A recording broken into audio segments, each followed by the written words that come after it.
Hoje eu vou falar sobre técnicas de leitura.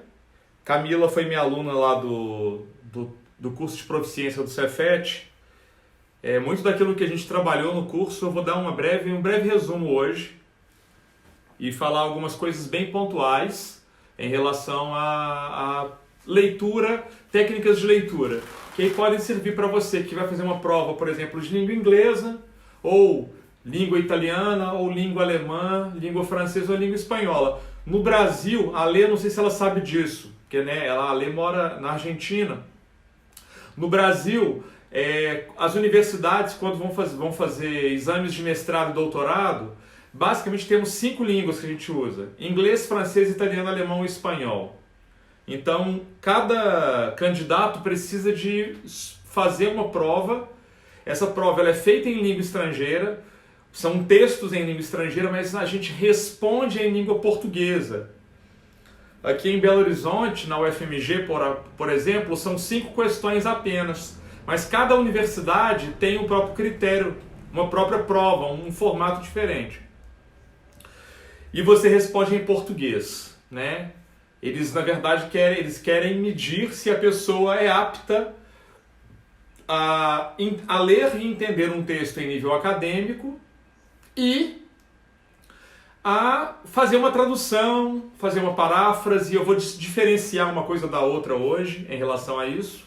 Eu não vou focar só na questão acadêmica, não. Na verdade, muitas pessoas querem aprender uma língua estrangeira com o intuito de apenas ler. Eu quero ler um livro em língua estrangeira, eu quero ler um artigo acadêmico, eu quero ler um jornal, uma revista em quadrinho. E às vezes a pessoa deixa de lado um pouco a questão da fala, ela acha que não precisa muito, né? Isso vai de pessoa para pessoa, né? E não é tão incomum hoje vermos pessoas que querem apenas fazer leitura. No âmbito acadêmico, é realmente necessário que a pessoa saiba ler, porque ela vai, às vezes, buscar um artigo em alemão, um livro em francês, um texto em espanhol, e se ela não souber ler aquele texto, aquele livro ou aquele artigo, ela pode se dar mal. Então, basicamente, eu vou falar hoje sobre isso, né? Agora são 8h02. Eu acho que todo mundo que está aqui são pessoas que já me conhecem, são pessoas que, inclusive, eu conheço pessoalmente. Eu não vi ninguém, tanto no Instagram quanto no Facebook. Tiago, boa noite, bem-vindo. Que não me conheça pessoalmente, né? Meu nome é Wallace Armani, sou professor de idiomas. Eu dou aula de idiomas em escolas desde 2010 e, de certa forma, atuo com idiomas profissionalmente desde 2006, 2007, quando eu comecei a dar aulas particulares.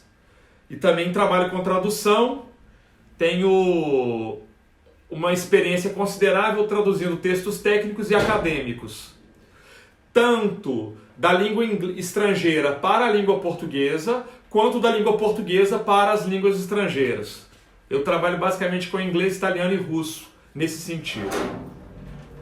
Então, isso é um pouco, eu estou falando hoje um pouco do meu currículo, um pouco da minha biografia, porque nas outras aulas eu deixei isso um pouco de lado, mas é claro que pode acontecer de cada dia aparecer uma pessoa nova, então é interessante também saberem quem está aqui falando, né? Porque às vezes eu falo assim, quem que é esse cara que está ali falando sobre línguas? Então é isso. Eu tenho aí, hoje, inclusive é meu aniversário, eu completo 42 anos. Agradeço pelas pessoas que já me enviaram mensagens muito ternas, muito caras, de aniversário. Hoje eu recebi mensagens em várias línguas, inclusive em russo, em francês, em italiano, em espanhol, em inglês, em alemão, em lituano, quer dizer, uma série de línguas e pessoas aí do mundo inteiro que eu tenho amizade. Está sendo um dia bastante especial para mim e mesmo sabendo que hoje seria meu aniversário, eu pensei que não teria um porquê eu cancelar a aula de hoje apenas em função disso, né? Independentemente de ser para mim uma data especial, uma data festiva, Eu pensei, não, é um trabalho que eu tenho que fazer, que eu acho que é importante, principalmente agora que estamos nessa fase inicial. Hoje, para minha alegria, é a 5ª aula, né? Eu espero estar aqui nessa terça-feira durante meses ou quem sabe anos fazendo isso. E para falar da coisa que eu mais gosto, na verdade, que são línguas. O desafio que eu tenho aqui, na verdade, que eu acho que é interessante, eu na verdade gosto muito de desafios, é o fato de eu abordar temas que extrapolam uma determinada língua específica. Eu não estou aqui falando de inglês, eu não estou falando de italiano ou de espanhol. Eu proponho temas, e eles me dão um certo trabalho, que eu possa trafegar, eu possa navegar por várias e várias línguas, e que eles possam ser úteis, na verdade, para qualquer pessoa. Quer dizer, claro, a pessoa, no caso, ela tem que me entender, né, tem que entender português minimamente. Uma amiga minha da Lituânia, Victoria, entrou, Labas, e assim, se a pessoa entende, pelo menos, como é o caso da Ale, a Ale fala espanhol como língua mãe e fala italiano. Então a Ale vai ter uma facilidade maior de me entender. Às vezes uma outra pessoa de um outro país pode ter uma dificuldade maior em não conseguir entender tudo, mas eu estou aqui, na verdade, de uma certa forma, tentando ajudar e tentando trazer mais pessoas dia a dia para que conheçam as línguas, né? Porque temos países vizinhos, o Brasil é um país muito grande. Nossos amigos aqui, irmãos na América Latina, às vezes são países, não a Argentina, que é um país grande também, são países menores e que às vezes essas pessoas têm uma troca de idiomas muito grande, muito intensa. O Paraguai, por exemplo, essa semana eu vi uma matéria muito legal. É oficial agora, o governo paraguaio oficializou que o Guarani é, junto com o espanhol, língua oficial. Ou seja, a população que já era quase toda bilíngue tem agora oficialmente o estudo da língua Guarani nas escolas. O que eu vejo com muitos bons olhos, que infelizmente não acontece no Brasil. O Brasil tem mais de 100 línguas, é um dos países, entra no ranking dos 10 países com mais línguas no mundo, junto com Estados Unidos, Austrália, Indonésia, China, Índia e vários outros. México, só que infelizmente as pessoas da própria população local não têm acesso, né? A não ser que ela estude linguística, ela estude antropologia, num geral as pessoas do Brasil não têm acesso.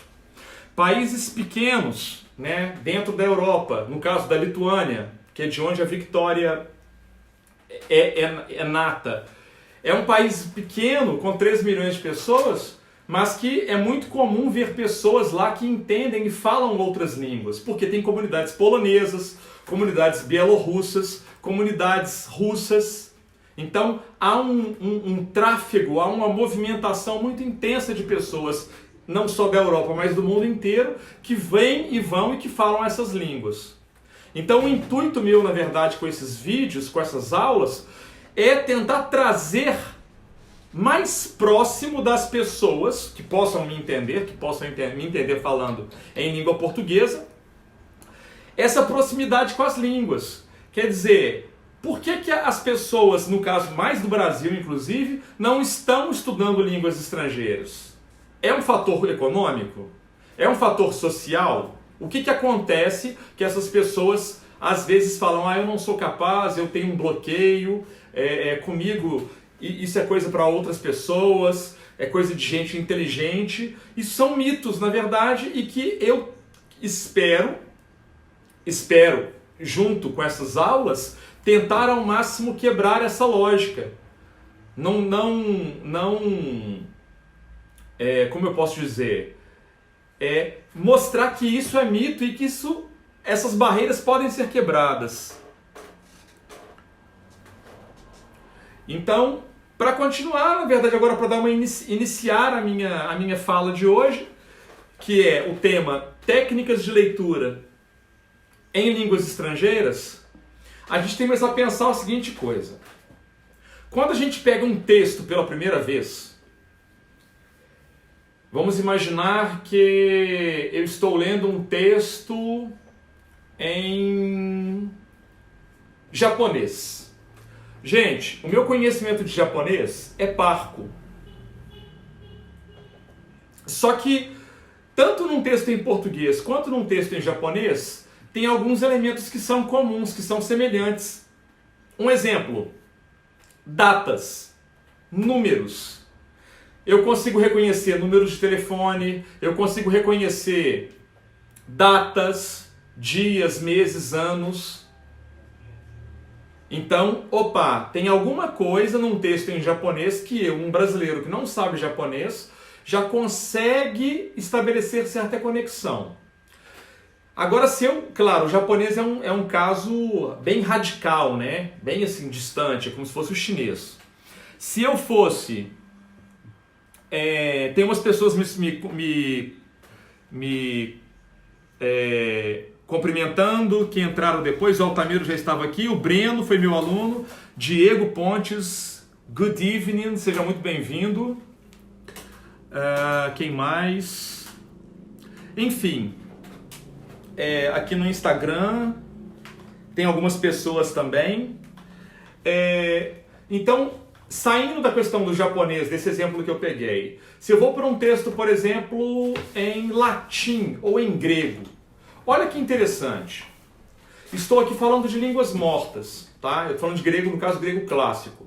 Eu, Wallace, tenho algum conhecimento razoável, inclusive, em grego clássico. Em latim, nem tanto, pouquíssimo, o mínimo. Mas teria condições de eu pegar um texto em latim, por exemplo, ou em grego clássico, e fazer uma leitura mínima? Teria. Primeiro, o português é uma língua que foi influenciada demais pelo grego. Eu, na minha casa, aqui nessa estante aqui atrás, um momento.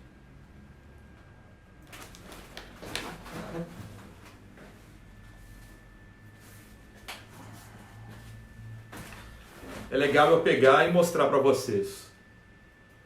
Aqui nessa estante eu tenho esse livro, que é um dicionário, na verdade, de vocabulário etimológico, ortográfico e prosódico das palavras portuguesas derivadas da língua grega.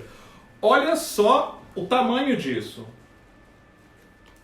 Isso é para mostrar para vocês que nós temos na língua portuguesa, e aí não só na língua portuguesa, mas em várias línguas, principalmente nas línguas latinas, uma série de palavras de origem grega. Então, eu consigo identificar nomes de cidades, nomes de países, dependendo, nomes de pessoas, principalmente se forem vultos da história, da filosofia, da literatura, das artes, na Grécia Antiga. Eu consigo identificar datas e eu vou conseguir identificar alguns cognatos. O que são os cognatos? São palavras que se parecem, se assemelham. Às vezes elas têm uma escrita muito parecida, muito próxima, ou às vezes tem uma mudança pequena de ortografia, mas que o sentido é próximo na minha língua. E aí a gente tem também, além dos cognatos, nós temos os falsos amigos, que são às vezes palavras que na minha língua, por exemplo, significam uma coisa, e na língua, por exemplo, espanhola da Alê significa uma outra coisa. E que às vezes cria uma certa confusão. Mas eu consigo reconhecer tais palavras. Então, claro, eu tenho uma habilidade já desenvolvida com a língua grega, que eu estudei desde criança, desde da minha adolescência, na verdade, os 14 anos. Mas, por ser falante de língua portuguesa, por conhecer um pouco do grego, por falar italiano, que é uma língua latina, por ter um mínimo contato, me comunicar minimamente em espanhol, em francês e agora um pouquinho em papeamento, eu já tenho uma condição mínima de reunir o vocabulário que eu tenho na minha língua e nessas outras línguas e sentar com um dicionário e tentar ler um texto em latim. Claro que o esforço que eu vou fazer para poder entender um texto em latim vai ser maior, inicialmente, do que eu tentar ler um texto em italiano, por exemplo, ou em inglês. Mas é uma questão de tempo, talvez. Uma manhã, algumas horas, ou uma tarde, ou um dia, semanas ou meses. No final das contas, dependendo do tamanho do texto, eu vou conseguir finalizar a leitura. Eu posso não entender toda a leitura, mas todas as palavras eu não vou ficar traduzindo, como era feito há 2, 3, 4, 5 séculos atrás. O propósito não é que eu fique traduzindo palavra por palavra, porque senão eu vou levar uma vida. Mas, no final das contas, eu vou, primeiramente, procurar as palavras que são sim próximas a mim, que eu possa reconhecer, e depois eu vou tentar, dentro do contexto, estabelecer alguma forma de interpretação. Eu vou tentar entender, assimilar aquilo. Ou seja, eu vou criar as sinapses necessárias para que eu possa entender o texto que eu estou lendo. Então, o que eu quero dizer com isso é, não, independentemente do tempo que eu leve, é possível que eu consiga ler um texto em latim, ou de uma língua que às vezes eu não tenho tanto contato. Por exemplo, romeno é um exemplo. O romeno é a língua oficial da Romênia. É uma língua latina. Não é tão próxima do português e do espanhol. Ela está mais próxima, talvez, do italiano, e dizem que ela é a língua neolatina mais próxima do latim. E ela tem algumas palavras que são empréstimos do russo. Então, olha que interessante. É uma língua latina que parece, às vezes, meio eslava. Se eu pego um filme, se eu pego um texto em língua romena, com um certo esforço, e dependendo do tempo que eu tenho, eu vou conseguir entender, porque meu cérebro vai criando as conexões das línguas latinas que eu já sei e do que o contexto, a frase, o parágrafo possa estar me mostrando. Então, é uma questão de tempo até que eu consiga ler um texto em romeno. Daí eu virar e falar assim, não, mas aí eu falo romeno? Não, eu não falo romeno. Mas é possível de aprender a ler naquela língua, mesmo sem diretamente, entre aspas, saber a tal língua. Um exercício muito interessante que podemos fazer é o seguinte, cada um de vocês aí, escolha um assunto interessante que você gosta, digite na sua própria língua, no caso nós brasileiros, digitamos na Wikipédia um tema qualquer e fazemos a leitura daquele texto em língua portuguesa. Por curiosidade, se você já estuda uma língua estrangeira, coloque então na Wikipédia daquela língua estrangeira, para ver se você tem aquele mesmo texto. Se não, procure um texto sobre o assunto que você gosta, em uma língua que você não tem conhecimento. Para nós brasileiros, qual que seria o ponto inicial mais facilitador, mais interessante? Procurar pelas línguas latinas. Então a dica é, entra na internet, digita o assunto que você quer e coloque em italiano, coloque em espanhol, coloque em francês, coloque em romeno e tenta ler. O que eu vou dizer para vocês é o seguinte, você não vai entender 100%, mas grande parte daquilo que está escrito ali você vai entender. Primeiramente, nomes de pessoas, datas, palavras próximas da língua portuguesa, ou seja, cognatos. E dali você começa a tentar entender o texto. Teve dificuldade? Dicionário. Lembra, não é para traduzir palavra por palavra, mas é interessante você usar o dicionário em momentos críticos da leitura. Façam esse exercício depois e me falam. É interessante isso porque às vezes eu brinco. Eu pego, por exemplo, tem uma língua chamada Fresc. Essa língua, em português, é frísio. Dizem que é a língua germânica mais próxima da língua inglesa. Ela é mais próxima do inglês do que o alemão e que o holandês. Aí um dia eu pensei assim, vou tentar ler um texto em Fresc, em frísio. Abri o Wikipédia, fiz um esforço É fácil? Não é fácil, mas com o mínimo esforço e algum tempo aplicado àquela leitura, eu fui capaz de ler e entender alguma coisa naquela língua. Recentemente, eu tenho feito um exercício muito interessante, que eu vou fugir um pouco do assunto e voltar depois para vocês entenderem. No dia 17 de julho, hoje é 23, exatamente no dia 17 de julho, eu comprei um curso chamado 17 Minutos. Depois vocês digitam na internet aí, 17 Minutos, está em inglês o título. Ele vem de línguas do mundo inteiro. Aí eu pensei, estou estudando já o macedônio tem um tempinho, vou comprar um curso de viagens de macedônio para ver como que é. É baratinho, paga ali uma mixaria, é em dólar, infelizmente, mas não é caro, você paga uma vez e nunca mais. Aí o que eu faço? Todo dia eu coloco lá, programo no computador para poder fazer essa aula durante 10 minutos, 15 minutos, 17 minutos, até meia hora por dia de estudo de vocabulário nessa plataforma. O que é interessante? Eu já comecei a assimilar palavras da língua macedônia que antes eu não sabia. A pronúncia minha melhorou em uma semana de estudo, porque ele tem o áudio, eu posso corrigir. E mais, eventualmente eu pego o macedônio, entro na Wikipédia e tento ler um texto naquela língua. O que eu faço com isso? Eu consigo ler textos em língua russa, por exemplo. Então, é dito, ou a maioria dos autores e teóricos falam que quando você fala uma língua, por exemplo, você sabe russo, você tem 50% de chance de entender qualquer outra língua eslava. O que eu fiz? Pensando dessa forma, eu pensei, vou aplicar isso. Essa técnica é interessante. Aí eu pego um texto em macedônio e tento ler pela Wikipédia. O resultado foi, eu consigo entender alguma coisa, porque tem muitas palavras que são semelhantes ao russo, tem palavras semelhantes às línguas latinas e às línguas germânicas. Então eu consigo criar uma ponte. E aquilo consegue fazer um certo sentido na minha cabeça. A diferença é, se eu tentar hoje falar em macedônio e manter uma conversa, talvez eu não vá conseguir ainda. Mas eu já estou quase num ponto em que, se eu pegar um avião, por exemplo, ir para a Macedônia, eu pelo menos poderia pedir informação, saber onde fica um banco, onde fica um parque, um museu, saber comprar alguma coisa, saber fazer um check-in, um check-out no aeroporto, no hotel. Quer dizer, linguagem mínima para turismo.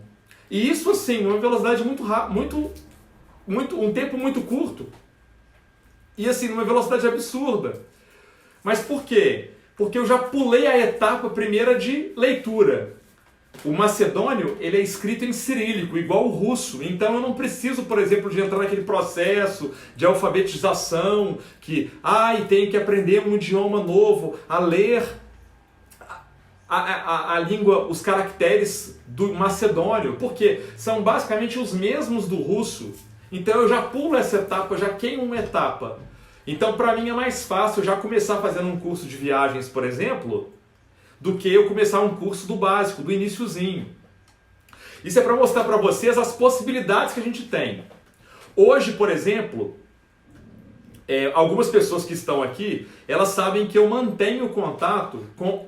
Quer dizer, eu falo português, mas eu mantenho contato com 11 línguas estrangeiras atualmente. Isso quer dizer que eu fale as 11 línguas estrangeiras bem? Não.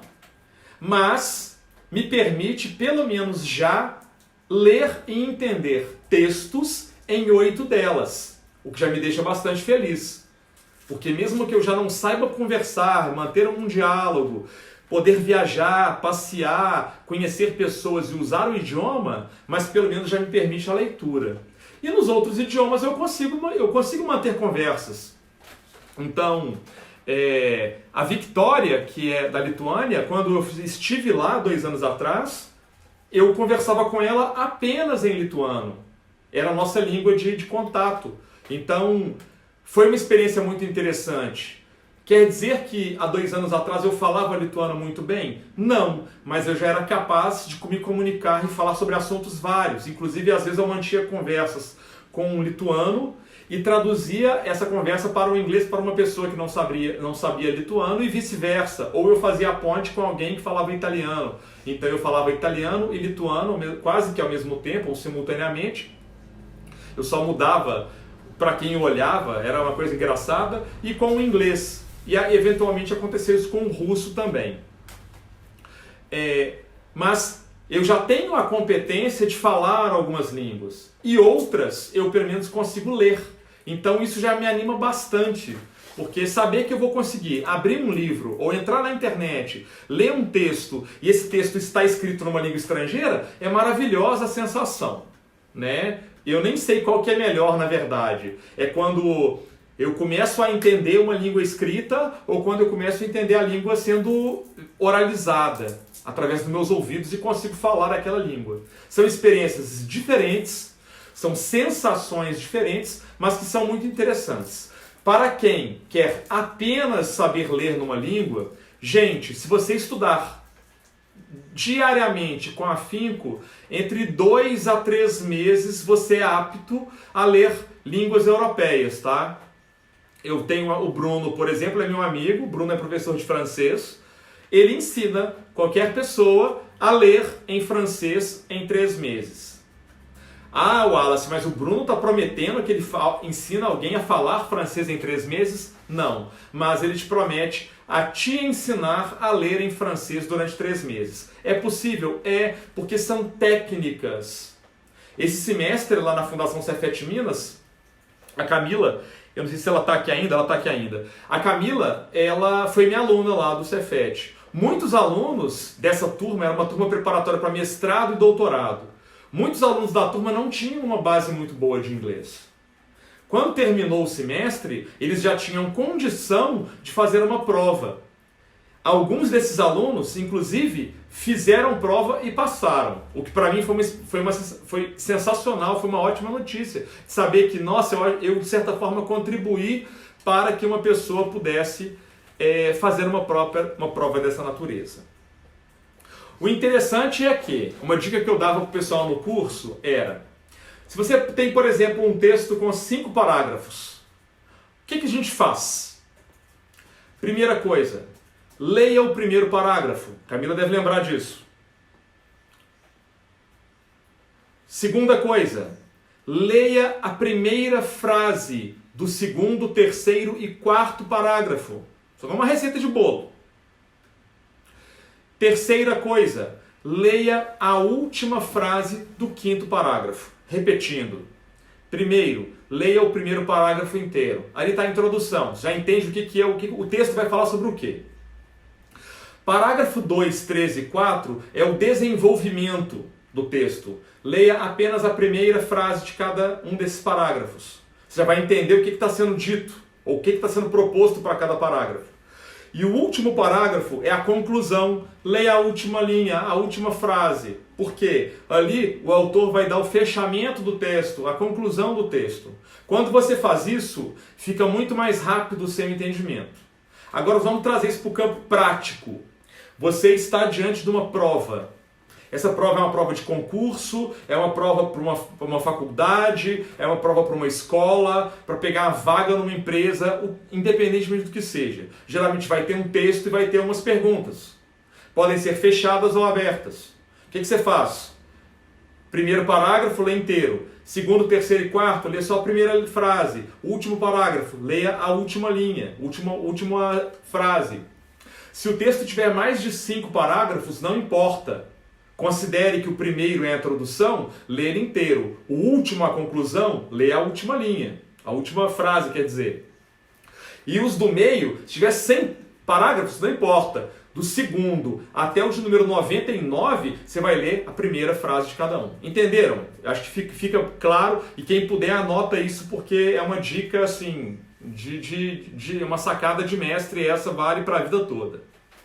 Isso agiliza seu processo quando você está fazendo uma prova em língua estrangeira. Vai o texto, faz isso, corre para as perguntas e respostas. E aí, junto com cada pergunta, você volta no texto e começa a fazer a ponte. interpretando e entendendo, buscando no texto onde estão as informações necessárias. Hoje é terça-feira, dia 23 de julho. Domingo agora, 2 dias atrás, no dia 21, eu tive a experiência de fazer uma prova na UFMG, aqui em Belo Horizonte, que é a prova, exatamente a prova que eu preparei a minha turma lá durante o semestre todo no Cefet. E essa prova é a prova obrigatória para quem vai tentar mestrado ou doutorado. No meu caso, uma prova de mestrado. Você escolhe entre as 5 línguas, inglês, italiano, alemão, francês e espanhol, qual língua que você vai fazer prova, e é dividido, no caso da UFMG, dividido em 4 áreas. Como a minha área é Ciências Humanas, então eu faço a prova área 3, que é Ciências Humanas e Ciências Sociais Aplicadas. A duração da prova é de 3 horas. Eu fui para a prova com uma certa ansiedade, porque, nossa, vou fazer essa prova, quer queira, quer não, gera uma certa apreensão, porque se você não passar, há todo um desgaste. Mas, enfim, de certa forma eu fiquei relaxado, eu fiquei mais tranquilo, porque eu passei o semestre inteiro abordando temas ligados e técnicas de leitura para isso. O que eu fiz? Primeira hora de prova, eu já havia matado a prova. Nossa, Wallace, sério? Sério. Por quê? A hora que eu peguei a prova, eu li o texto inteiro. São 3 páginas de texto, tá, gente? Eu não utilizei essa técnica do primeiro parágrafo, segundo, terceiro, quarto e quinto, ok? Eu não fiz isso.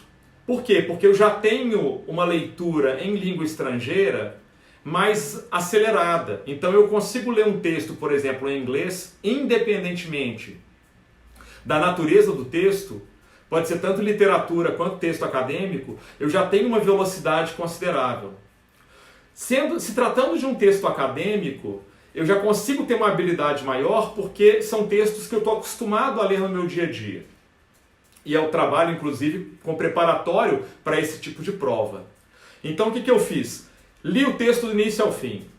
E o que eu tento fazer? Memorizar partes que já são, que chamam a atenção. Inclusive, eu já começo a pensar, isso aqui possivelmente, por exemplo, no segundo parágrafo, essa informação aqui é útil, possivelmente ela já vai ser uma das questões da prova. A prova tem 5 questões. E, curiosamente, eu acertei umas 2 ou 3 possíveis perguntas enquanto eu fazia a leitura do texto. Mas por que isso? Porque eu já tenho um olhar treinado. Eu já sei mais ou menos no texto o que é interessante, o que já chama a atenção na situação ali enquanto leitor e o que poderia ser uma questão de prova. Então, das 5 questões, umas 2 ou 3, eu já tive mais ou menos uma dedução do que poderia cair, o que seria a pergunta. Li o texto rapidamente, peguei a primeira pergunta, se quiserem anota isso, porque para quem ver esse tipo de prova pode ser quase que uma receita de bolo, tá? Peguei a prova com as questões. Questão número 1. Lia o enunciado, o que era proposto. Peguei uma caneta, marca-texto, dessas fluorescentes. Na prova, no texto, fui lá e marquei onde se encontrava aquela informação. Eu sei que na questão da prova eu tenho um número de linhas que eu não posso extrapolar. Se eu escrever além do que está sendo proposto na prova, das linhas, eu perco ponto. Se eu escrever para o lado e sair da margem, eu também perco ponto. Eu já sei disso. Então, eu já calculo mais ou menos e tento espacializar qual que vai ser o tamanho do meu texto na hora de responder a pergunta. Então eu fiz isso. Primeira pergunta, caneta marca texto, localizei no texto onde estava. Essas provas, elas trabalham de uma forma bastante curiosa. As questões 1, 2, 3, 4 e 5, elas estarão em relação ao texto na mesma ordem. Então, a pergunta número 1 geralmente cai na introdução, se não cai no segundo parágrafo. A pergunta número 5 geralmente está no último parágrafo do texto. Então, é muito simples de você detectar onde está essa informação. O interessante foi, O interessante foi, marquei o texto, já fiz a minha tradução livre a lápis na prova, traduzi. Etapa seguinte, questão 2, vou no texto, detectei onde está, caneta marca texto, tradução. E eu fiz isso até chegar na questão 5. Então vocês não estão entendendo que eu peguei o texto numa folha, a prova de questões na outra, traduzi uma após a outra, passo a passo, e deixei ali, a lápis, sem mexer no texto nem nada. Algumas palavras, a prova é interessante que você pode levar dicionário. Então, para algumas palavras, alguns termos, eu achei interessante eu pesquisar, porque dependia do contexto. Alguns termos técnicos que eu conheço às vezes sendo utilizado num outro contexto, eu não vou arriscar, não vou confiar só na minha cabeça. Peguei, procurei a palavra X e Y, traduzi e deixei lá. Eles entregam para a gente uma folha de rascunho. Aí foi quando eu fui utilizar a folha de rascunho. O que eu fiz? Coloquei a folha de rascunho junto com a prova, escrevi a lápis, questão número 1. A partir da leitura do que eu tinha feito na tradução, na minha traduçãozinha, eu reescrevi o texto. É o que a gente chama de paráfrase. O que é a paráfrase? É quando você escreve aquilo que foi dado no texto inicialmente com as suas próprias palavras. Você não precisa escrever exatamente como está lá no texto. Eu fiz isso onde? Na tradução. Aí, na folha de rascunho, eu já coloco no formato do texto que eu quero, cortando algumas gorduras que já estavam na tradução original. Tem palavras que não precisam estar ali, eu tiro, porque eu preciso de obedecer o número de linhas. Lembram da margem? Eu preciso de obedecer isso. Eu tenho um espaço físico da prova. E eu não quero ficar perdendo ponto por bobagem. Aí eu fui lá, escrevi ainda a lápis o meu rascunho.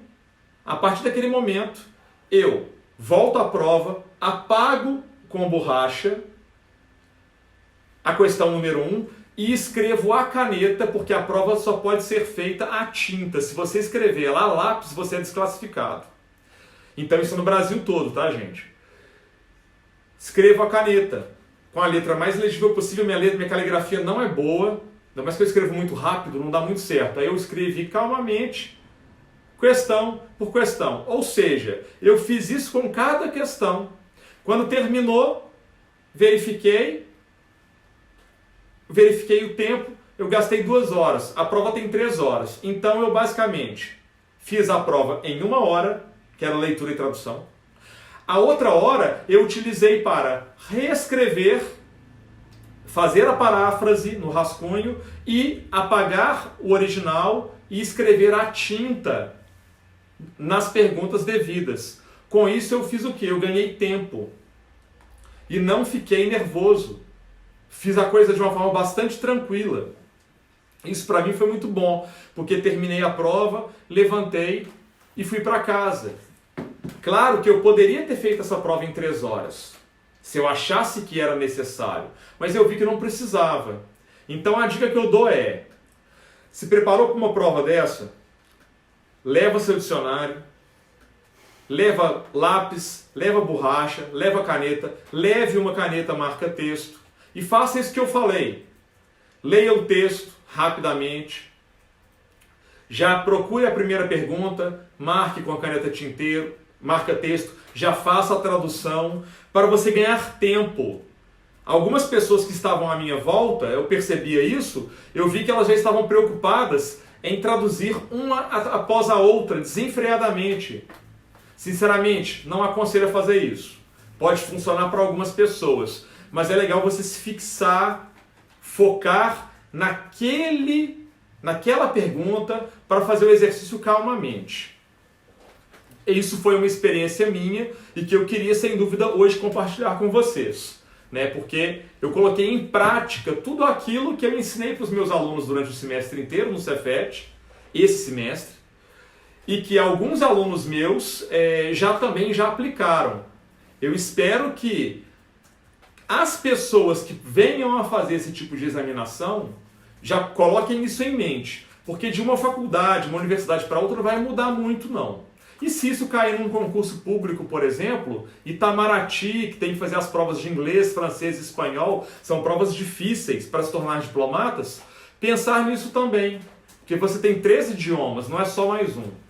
Aqui, em algumas universidades no Brasil, o mestrado você faz uma língua, mas para o doutorado, em muitos cursos, são 2 línguas. Tinha uma senhora do meu lado, por exemplo, que ela fez a prova de espanhol de manhã e estava fazendo a prova de inglês à tarde. Então é um pouco cansativo, né? Porque são provas que exigem um certo esforço. Para quem vai tentar mestrado ou doutorado e não tem uma boa habilidade com línguas, eu aconselho a começar a se familiarizar com textos acadêmicos, de preferência, ler textos nas suas respectivas áreas de atuação, o que pode ajudar bastante você da engenharia elétrica. Leia artigos da engenharia elétrica em inglês, por exemplo, ou em alemão, ou em francês, ou italiano, ou espanhol. Não importando a área, foque nessas 5 línguas, no caso, porque academicamente são as línguas que, pelo menos no Brasil, serão mais cobradas. Grande parte da produção acadêmica mundial está nessas línguas.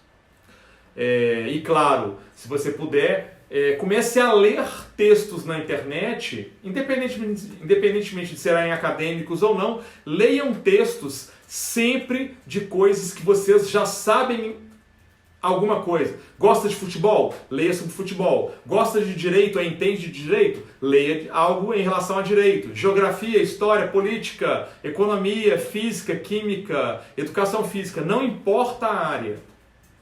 Não importa a área. Turismo. Leia naquela área que você tem interesse, porque isso vai despertar a você a ter um entendimento melhor. Isso vai te gerar uma motivação, inclusive. Muitas palavras você acaba já conhecendo. É interessante quando a gente trabalha, por exemplo, com línguas, com termos acadêmicos, por exemplo. A maior parte das línguas do mundo, quando você lê, claro que usam a mesma escrita que a nossa, tá, gente? Chinês e japonês aí é um outro patamar.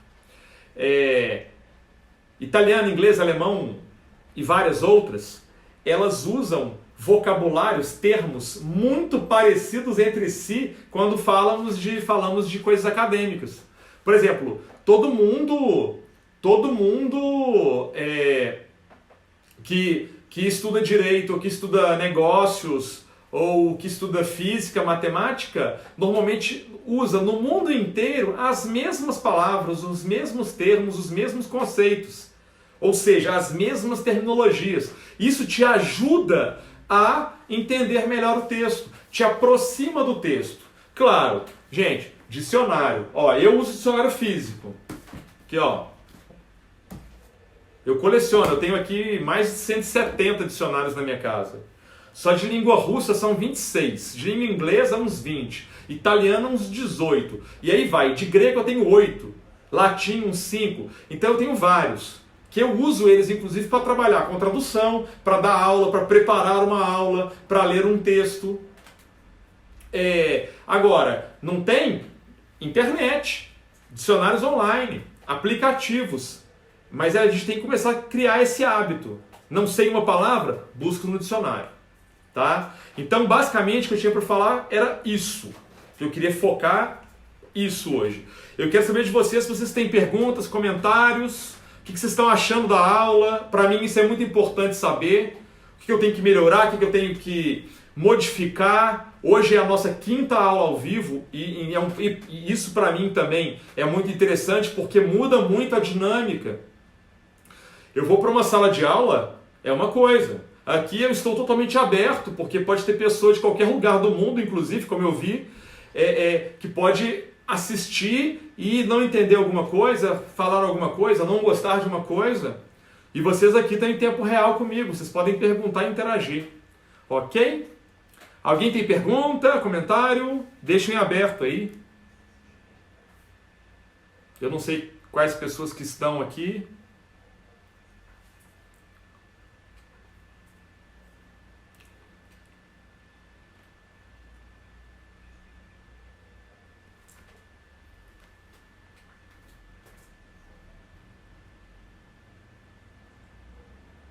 Gente, pessoal que chegou depois aí que eu não dei boa noite, né?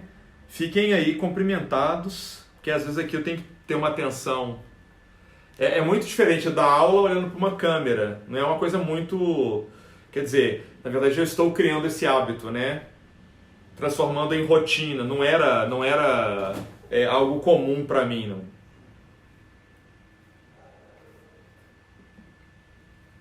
Alguém tem comentário, gente? Porque agora são 8h45.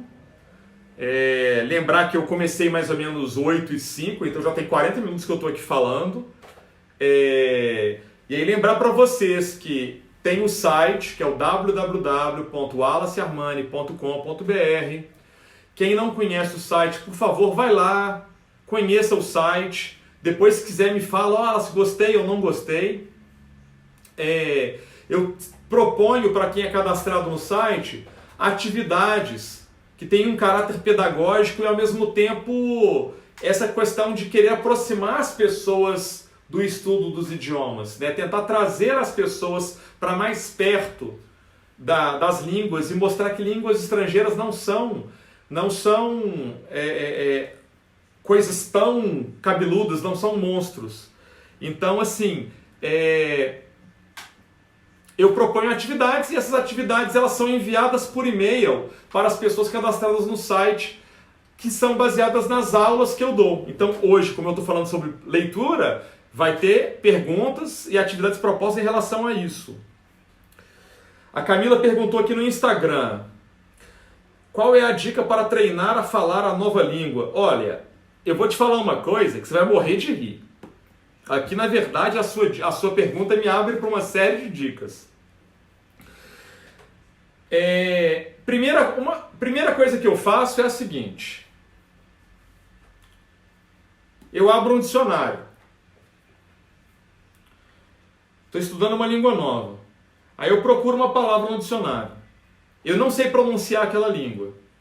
Eu procuro aquele códigozinho lá chamado IPA, digitem aí depois na internet, IPA, para saber ler e entender aquele símbolo. Aquele símbolo que está escrito do lado da palavra, tem a palavra e tem um códigozinho. Esse códigozinho, ele mostra para a gente como que se pronuncia. Eu já sei isso, então aproveito e pego uma língua estrangeira nova. Primeira coisa que eu faço, abro o dicionário, como é que pronuncia isso? Ou eu vou lá no alfabeto daquela língua, vejo se tem algum som diferente do português, alguma coisa que eu tenho que fazer um movimento com a boca, algum movimento muscular diferente, uma posição da língua, porque tudo isso interfere, tá, gente? Onde que meu dente tem que ficar, se minha língua tem que encostar no dente, se ela fica encostada no céu da boca, se ela trabalha um som mais gutural ou na glote, eu tenho que entender como que funciona todo esse aparato que tem aqui, que envolve a minha boca, para poder procurar. A minha língua tem uma musculatura diferente, esse som é meio estranho. Eu pesquiso isso. Primeira coisa, Camila. Segunda etapa, começo a ler tudo, tá? Qualquer coisa, a qualquer momento, em qualquer hora, em qualquer lugar, em voz alta na língua estrangeira. Exemplo, estou na minha casa, tenho 5 minutos livres. Pego um livro, abro, em inglês e começo a ler em voz alta. Abro a internet, jornal, texto, Facebook, qualquer coisa que tiver na rede, LinkedIn, Instagram. Estou dentro de um ônibus, abro um dicionário, começo a ler palavras em voz alta. Claro que não vou ficar lendo de uma forma igual eu estou falando para vocês aqui, para não incomodar pessoas no ônibus. Mas eu leio pelo menos de uma forma que eu consiga sentir a articulação e eu consiga me ouvir. Se eu conseguir me ouvir, já está ótimo. Eu já consigo perceber onde eu estou acertando e onde eu estou errando. Vai ficar como um alerta para vocês. Tem alguns professores na internet, eu não vou falar nomes porque eu não quero ter problemas, mas tem professores na internet que falam que não é adequado ler coisas em língua estrangeira em voz alta se você não sabe o idioma. Isso é um erro, tá? Eles estão indo contra aquilo que é ensinado nas faculdades de línguas no mundo inteiro, né? Se um autor, um pesquisador, um linguista, um professor, ele pesquisa décadas, séculos para poder entender como que se ensina ou como que se aprende uma língua, a gente tem que prestar atenção. Né? Às vezes são profissionais de várias áreas que se reúnem para poder entender esses processos. Então, eu penso o seguinte, leia em voz alta. Quando a gente está aprendendo uma língua, nós temos 4 habilidades básicas. Leitura, escrita, fala e escuta. Leitura, escrita, fala e escuta. Qualquer língua vai ter essas 4 habilidades básicas. Se eu leio um texto em voz alta, eu estou treinando leitura, estou treinando fala, porque eu estou oralizando, verbalizando aquilo que está escrito, estou praticando a minha fala, e estou treinando escuta, porque eu tenho que me ouvir. Então, eu leio, eu falo e escuto ao mesmo tempo. Ou seja, qualquer língua nova que eu aprenda, eu automaticamente já estou trabalhando as 3 habilidades básicas. Só me falta o quê? A escrita. A escrita eu vou resolver de uma outra forma. É um tópico para uma outra aula, quem sabe. Mas pensando o seguinte, qualquer momento que você tiver do dia, leia em língua estrangeira em voz alta.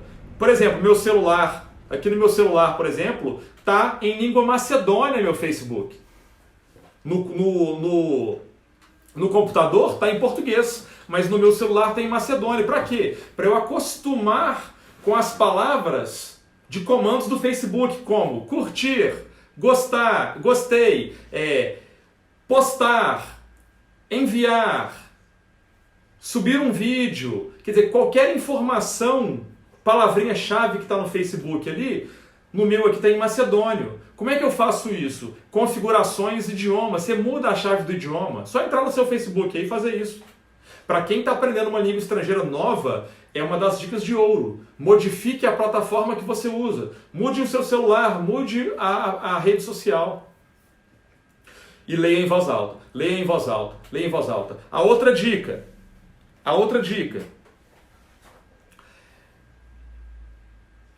Fale sozinho. O que isso quer dizer? Então, eu estou na minha casa, né?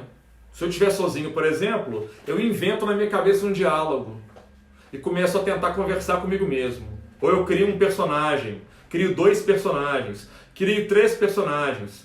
Inicialmente, eu vou trabalhar com coisas básicas. Por exemplo, onde fica o restaurante? Vire à direita, siga em frente, você verá o restaurante. Com o passar do tempo, eu começo a elaborar as minhas perguntas e respostas. Ou seja, eu pergunto e eu mesmo, obviamente, respondo. Quem passa perto de mim vai falar, esse cara tá louco. Na verdade, não. Eu estou desenvolvendo a minha fala. Gente, se eu falar isso, vocês vão morrer de rir. Eu faço isso a vida inteira. Todos os anos que eu morei com minha mãe falava assim, você tá doido? Você tá falando sozinho? Eu falava assim, mãe, estou estudando.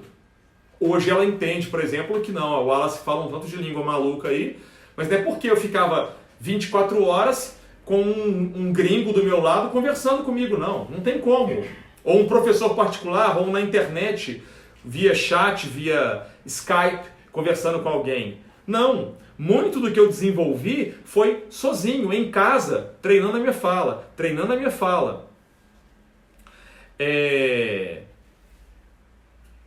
Que mais? Claro, terceira coisa que eu acho que é a mais importante, né? Tem um amigo estrangeiro? Pratica. Eu tenho ali, por exemplo, a Ale, que é minha amiga argentina. A gente só conversa em italiano, porque a gente se conheceu na Itália e já se tornou natural para a gente usar o italiano como língua veicular. Mas se eu vou conversar com um amigo meu que é americano, conversa em inglês. Se eu vou conversar com um amigo meu russo, por que eu não vou utilizar o russo para tentar puxar papo? Às vezes o russo fala português ou fala inglês, mas eu tento manter no russo para quê? Para eu forçar a minha língua. Então a terceira dica é, faz amizade na internet. Internet está aí para isso. Bota a boca no trombone. A gente não pode ter vergonha. Tem que dar a cara a tapa. Mas eu vou errar. Não tem problema. Gente, eu erro a todo instante. Eu aprendi línguas estrangeiras e aprendo línguas estrangeiras porque eu erro. É simples. Lembra da gente quando era criança? Então, você falava uma coisa estranha, sua mãe falava, não é assim.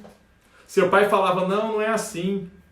Como é que fala? Aí você aprendia, aí você repetia. Então, eu basicamente tento pensar igual eu era uma criança.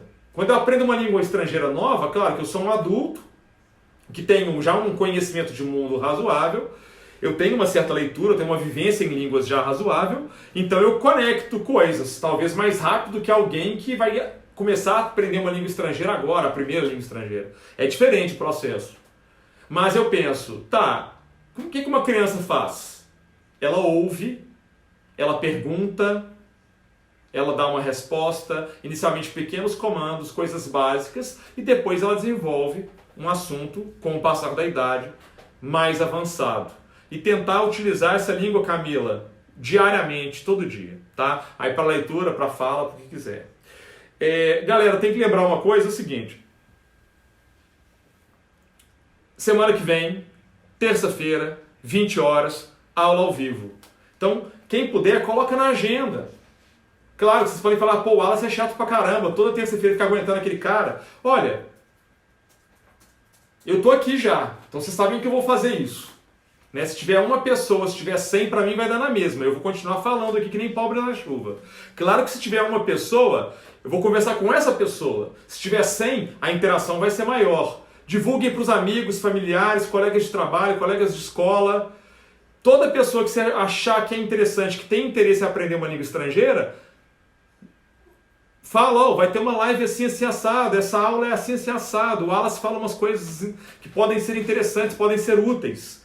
Eu sempre vou tentar amarrar essas aulas, os temas, com elementos que a gente possa aplicar. Eu sou do seguinte princípio, tudo que eu aprendo, por mais teórico e abstrato que seja, eu tento criar uma forma de aplicar aquilo. Tem funcionado. Tem funcionado.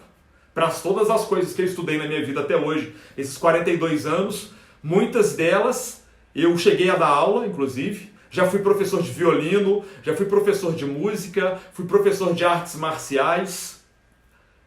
Poucas pessoas sabem disso. Sou professor de idiomas, tem idiomas que eu já ensinei que eu não ensino mais, e tem idiomas que eu ensino atualmente, e tem idiomas que eu sei que eu vou ensinar no futuro. Então, assim, por que eu estou falando isso? É porque eu tento aplicar. Eu aprendo, tenho um esforço, uma disciplina, gasto um tempo naquilo ali, eu ensino. Então essa é a minha função aqui básica, é tentar transmitir ao máximo as coisas que eu tenho aprendido.